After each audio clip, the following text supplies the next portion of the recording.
Om Bhagavate Vasudevaya.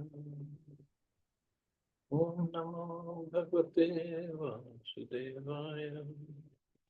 Narayanam Namaskritya Naram Chaiva Narottamam Devim Saraswatim Vyasam Tato Jayanti Ashtutashu Bhadreshu Nityam Bhagavati Sivaya Bhagavati Uttam Shloke Bhaktir Bhavati Nashtiki.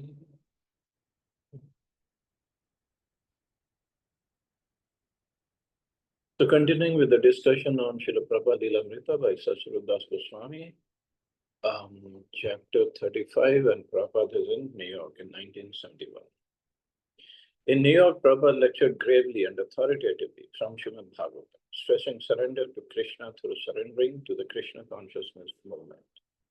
Unlike any other Bhagavatam lecturer, Prabhupada was able to offer a movement, a society, and a way of life that was fully Krishna conscious and that gave any interested person practical entrance into the devotional service of the Lord. Someone asked how a person who had been very sinful could be relieved of his karma. And Prabhupada replied simply, come and live with us. That's all. Is it very difficult? Our students, they are living with us. You simply come and live with us and you're free from all karma. Is it difficult? Then do that. We shall give you food, we shall give you shelter, we shall give you nice philosophy. If you want to marry, we shall give you a good wife. What do you want more? So come and live with us. That's all. This is something that Prabhupada has created. Of course, he said, it is said for Prabhupada, he created a place where the whole world can live. He created a house the whole world can live in. So the society that he created is like, yes, temples are there, accommodation is there, engagements are there. So person can be engaged, living there fully in Krishna consciousness activities. In other places, temple could be there, or the society is there, but nobody can live in there and spend the rest of the life living there and serving. And ISKCON does give wonderful philosophy and the services, and not just for the people living there fully, but for congregation also. So that way, this society offers a way of life that if a person adopts it, then life can be successful. Prabhupada stressed the same point in his lectures. If a person seeking spiritual fulfillment lived and served with his ISKCON devotees, even material fulfillment would come. These Krishna conscious boys and girls in 60 centers, they're living in the best houses. They're eating the best food. They are in the best consciousness. They've got the best home, everything best. Their feature of body is best. What material happiness do you want more than this? They've got wife, children, happiness, home, everything full. So material happiness is nothing to a Krishna conscious person. Material happiness will roll at his feet, saying, please take me, please take me. There is no need for asking. There is no need of asking for it. Simply be steady and ask Krishna, please engage me in your service. Means chant. Then your satisfaction will automatically come. Don't bother for material happiness. So, yes, if Krishna is pleased, and not just pleased, I mean, with every devotee, he is pleased to whatever extent, to a certain extent. He can give anything material that you want, any material success, he can provide. But he first wants to make sure that will not misuse it, and this will not take us away from bhakti. Sometimes this also happens, but that's the independence of a jiva, of an individual soul.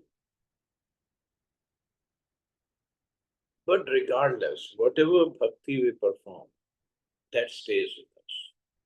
So sooner or later, maybe this lifetime, maybe next lifetime, who knows? A person will take up devotion service again. Even if he had so many material desires and Krishna fulfilled, and the person gets distracted, he wants to enjoy material life, Krishna sooner or later will bring him back. That's for sure. And as Prabhupada is saying, there is no satisfaction in material happiness. Actually, there is none. We might think there is, but along with material prosperity comes so many troubles, so many problems. Nobody is saying one should live like a beggar. If somebody can, great. Six Goswamis did. But if we are not ready for it,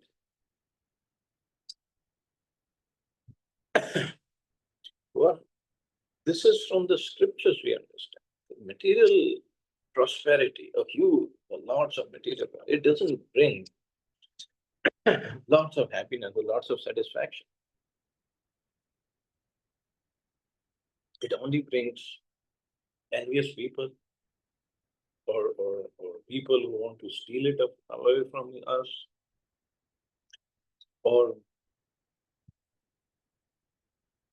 other kind of people who won't be happy seeing our material prosperity. So many examples in the history are there. So if we're going to associate with those kind of people after having material prosperity, then what's the point? I'm not saying the devotees don't become envious. We all have this material tendency. We become envious of other devotees' progress. Yes, that tendency has to go away, but real devotees, they don't become envious. They become happy seeing other devotees make progress. They become very pleased that yes, Krishna has given them so much mercy. They're the recipient of the mercy of Krishna.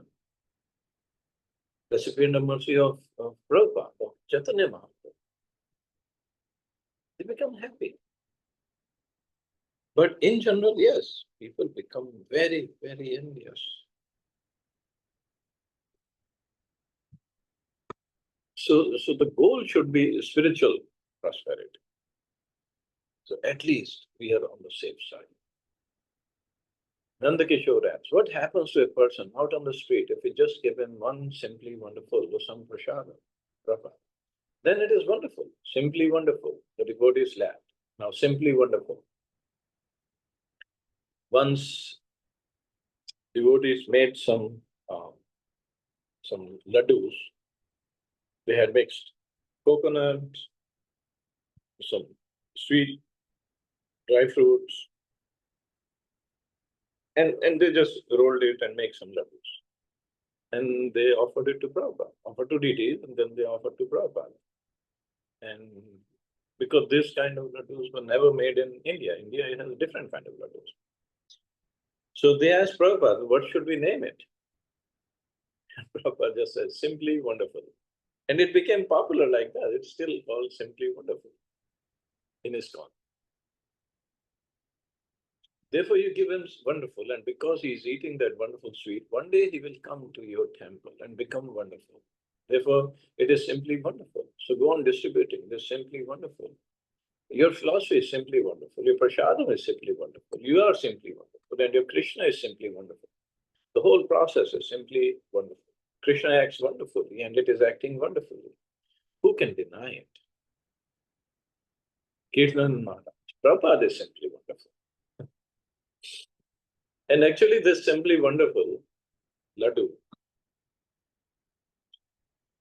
devotees at that time, actually, Sunday Love Feast was really a feast. And it wasn't just simply, maybe some temples served khichdi and dahi and this or that. No, that time it was a real feast. I remember when I went to first time to Dallas Temple on Sunday, it was like puri, rice, sabji, dal, two kinds of sweets, halwa, kheer, and a drink. some kind of drink they would make. And that would really attract people. It attracted me, of course. Um, it would really attract people because this kind of prashadam, of course, didn't know it's prashadam. This kind of food is not just available outside in any place and free of cost. They wouldn't charge anything. And what devotees would do when they would see a newcomer has come in and he is really enjoying the Sunday feast, they would go sit next to him, try to preach, and they would keep a bowl of either this Simply Wonderful or what gulab jamuns. Prabhupada called it ISKCON bullets, gulab jamun. And they would preach, they were talking to this person who's really enjoying the feast, but his eyes are at the bowl with Simply Wonderful and the gulab jamun. And devotee would notice, yes, he's into it. So he would take one laddu and put it on his plate. Just try, try. No, no, no, newcomer, no, I'm full. No, no, just try. But because this prashadam is prepared by devotees with so much of love, affection, and service mode, and then Krishna has accepted it, Prabhupada has accepted it. So then when it goes in the plate and into the mouth of that person who is relishing its feast, his heart just transforms. So many devotees join just like that. After eating Sunday feast, they just came in next day with the bag. Okay, where do I sleep?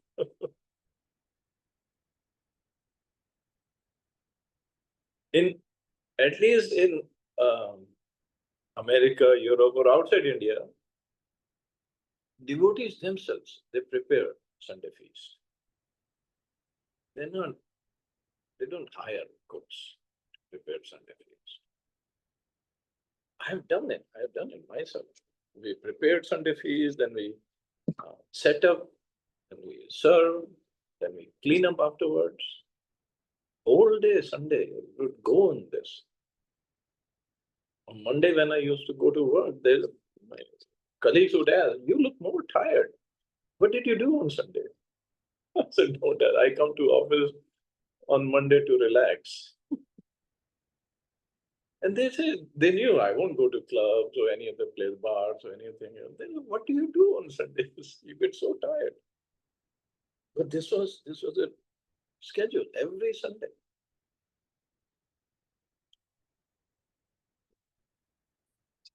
Somehow in India, I guess we get so much of cooking help and cleaning help that devotees shy away from this service. But this is a wonderful, wonderful service.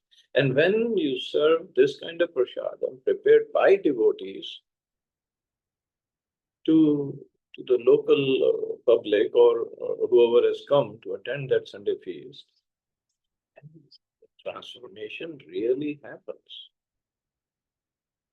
It doesn't happen when we hire cooks and just serve that food, or we use machines to prepare prasadam, the food. No. Well, this is what Prabhupada is saying, simply wonderful.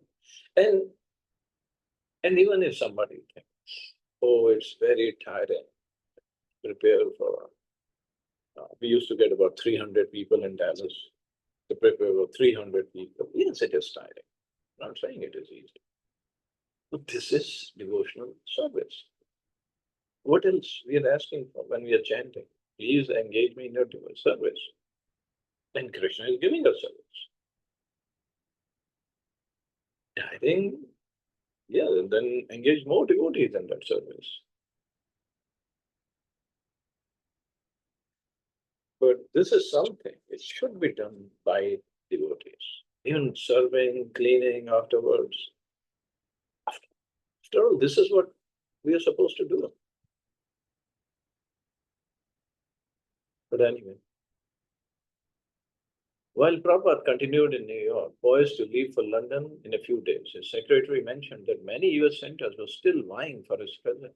Prabhupada casually remarked that if any center could arrange a good lecture program and pay his travel expenses plus $1,000, then he would go there before leaving for London. Hearing this, the devotees in Gainesville, Florida, determined to meet Prabhupada's transcendental challenge. The temple president, Hridayanand, assigned an uninitiated devotee, David Lieberman, to find a sponsor at the University of Florida, willing to pay $1,000 for Prabhupada to come and speak. David visited every student organizations on campus until he found a donor. Prabhupada agreed to come, even though his secretary informed him that the flight would lay over 2 hours in Atlanta and then continue to Jacksonville, a 1.5 hour car ride from Gainesville. So Gainesville, Florida, a wonderful place, university town, um, and the preaching is going on, even till today, preaching is going on wonderfully over there. Atlanta, July 29, 1970. The 10 residents of the recently opened Atlanta temple arranged to receive Prabhupada during his layover at the Atlanta airport. They prepared a large feast and decorated the Eastern Airlines VIP lounge with fruits, flowers, and garlands. Belovedly, although Srila Prabhupada was not big physically, he immediately captured the consciousness of the entire Atlanta airport when he entered. Everyone was watching as he walked, with his head held high, his cane moving gracefully with every step. The airport is one of the busiest in the country, but everyone who saw Prabhupada looked at him in amazement.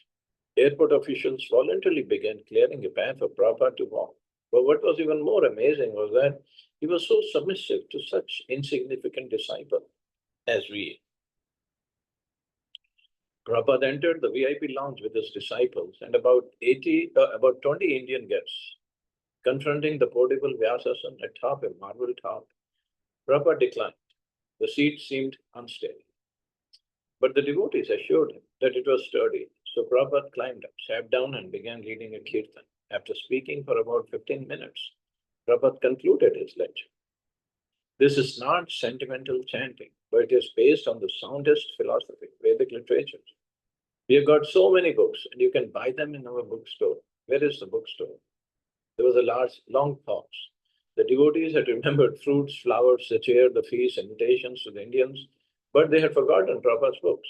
Prabhupada continued to wait for an answer to this question, and until finally the senior disciple, Janmanjay, replied, Prabhupada, we usually have a bookstore, was all Prabhupada said. Again, a long silence. So Prabhupada said, looking to the audience, any questions? Prabhupada chatted with the Indians, asking their names and where they were from in India. Most of them were young men with families and treated him respectfully, like a grandfather or a revered Swami. One Indian man, about 35, mentioned that he was getting his PhD in biology. Oh, biology, Prabhupada. Poor frogs. Everyone in the lounge, except the biologist, burst into laughter. No, the biologist protested, embarrassed. Why poor frogs? Because you're killing, Prabhupada said. But it's for the advancement of knowledge, said the biologist. So it is worthwhile. It is for the advancement of knowledge. All right, said Prabhupada. If I ask you now, will you give your body for the advancement of knowledge? Everyone in the room began to laugh. Yes, I would, the man replied, but the more he protested, repeating, yes, I would, the more ridiculous he seemed, and the harder everyone laughed. How many species of life are there? Prabhupada said, 50 million. Biologist replied, oh, said Prabhupada, you've seen them all? No. How many have you seen? Perhaps 5,000. And you're wrong, Prabhupada said. There are 8,400,000 species of life. We have scientific knowledge from the Vedas. Below, after Prabhupada took prasad, we performed a play for him. The play was The Brahman and the Cobbler. I played Vishnu. It was terrible. I had to be Vishnu and my wife had to be Lakshmi. I was lying down as Lord Vishnu and my wife was massaging my feet. Prabhupada kept looking at me and I thought he must be thinking, who is this rascal playing Vishnu? My feeling was, this is not very good. I shouldn't be doing this. I was very embarrassed to be in front of Prabhupada like that. And imagine, this is all happening at the Atlanta airport, VIP lounge. Jayasen was Narad Muni and he offered obeisances about 100 times throughout the play because Prabhupada was there. Jayasen was constantly offering obeisances to everyone and anything. So although he was playing Narad Muni, he offered obeisances to the cobbler. But some of the Indians who spoke up, they were a little taken aback when Narad Muni, such a great saint, was offering obeisances to a cobbler. who's ordinarily a very low class person. So at this point, Prabhupada interrupted and began to explain. Actually, he said, it's all right that Narad Muni has offered obeisances to the cobbler because the cobbler is a Vaishnava. Any Vaishnava can receive obeisances more than a Brahmin. He continued, narrating the play. He told the story and we continued acting. It was ecstatic. So I hope we all know the story of Narad Muni and the cobbler. Cobbler of Mochi. So Narad Muni, once he was passing by, so he saw a Brahman doing his puja, and Brahman asked Narad Muni, where are you going? Narad Muni said, I'm going to see Lord Vishnu in Vaikuntha. Okay, so can you ask him when I'll be liberated from this material life, material body? Sure, I'll ask him. Then Narad Muni went further and he saw a Mochi doing his work. And Mochi also asked Narad Muni, where are you going? Narad Muni said, I'm going to Vaikuntha. Oh, can you ask Lord Vishnu when I will be liberated? Sure, I'll ask him. So Narad Muni went to Vaikuntha and he paid obeisances. And Vishnuji asked him, okay, Narad Muni, any questions? Narad Muni said, yes, I saw this Brahman and the Mochi. So they both asked the same question. When will they be liberated? Lord Vishnu thought, he said, well, for Brahman it will take many lifetimes, maybe 100 lifetimes. But the Mochi will be liberated after this lifetime. Narad Muni was surprised. Brahman was doing wonderful worship and Mochi was doing his work. But Lord Vishnu had said, so he said, okay. So he came back. So first he met that Brahman. Brahman asked, so Narad Muni, did you meet Lord Vishnu? What did he say about my liberation? Well, he said it will take you at least 100 lifetimes. What? You never met Lord Vishnu. How it can take me 100 lifetimes? I'm doing so much of puja and yajna and this and that very nicely throughout my life. I don't think you met Vishnu. So Brahman got angry, went away. Then Narad Muni went to see Mochi. And he said, Narad Muni, did you see Lord Vishnu? Yes, yes. You'll be liberated in this lifetime. And the Mochi started to dance. Oh my Lord, he can do. No. Oh, I'm sorry. Before he asked, both of the Brahman and the Mochi asked, what was Lord Vishnu doing? Oh, he was passing an elephant through the eye of the needle. That was Lord Vishnu told Narad Muni that when you meet them, tell them this first. Brahman, when he heard passing an elephant through the eye of the needle, that's not possible. We never met Vishnu. We are just joking around. So Mochi, when he heard that Lord was passing an elephant through the eye of a needle, he started laughing, he started jumping, chanting, dancing. Yes, my Lord is so wonderful. Narada said, so you do believe that he was passing elephant through the eye of a needle? Mochi said, yes, why not? My Lord can do anything he wants. Look at this people tree. Okay? So the tree is so big and there's so many fruits and the seeds are there. So in every seed, practically there is a people tree. So if we can fit the whole tree in this little seed, what's so difficult for him to pass an elephant through the eye of the needle? He can do anything and he does so wonderful things. So then Narad Muni understood this Mochi has faith in the Lord. So this will be his last. And the Brahman doesn't have faith.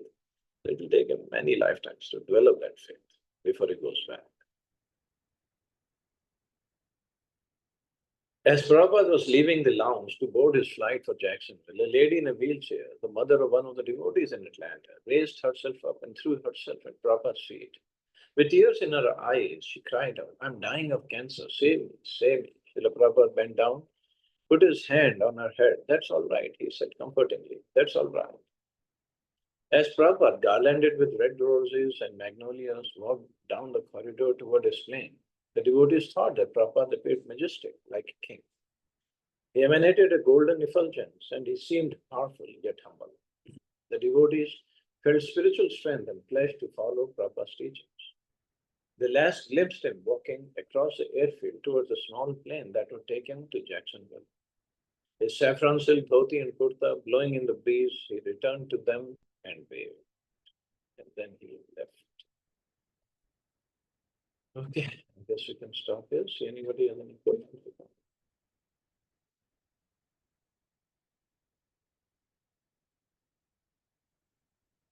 Hare Krishna, Prabhuji. Very good. Prabhuji, this midday meal program, which is a big program of ISKCON, they all have automated machines and to feed so many children. Do we mean to say that they are not actually doing this devotional service?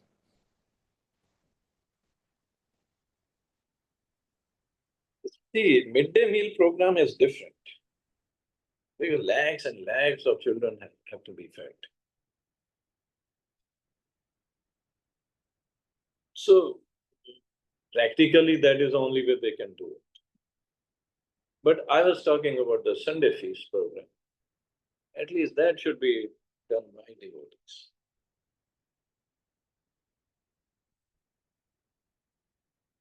Thank you so much. Hare Krishna. Acha, tomorrow is Rakhi and Balram Purnima. And I'm sure everybody will be busy in the morning with Rakhi. So I guess we can cancel our class tomorrow. We'll meet on Sunday. Prabhuji, I don't think this early anybody will be busy. This class is important. If that's what you want. I thought people go for Rakhi here and there to Yeah, tie yeah. Rakhi. And it is Balram Purnima also. The devotees must be busy at the temple also with Mangala Aarti and other program. Yeah, Prabhuji. That's why.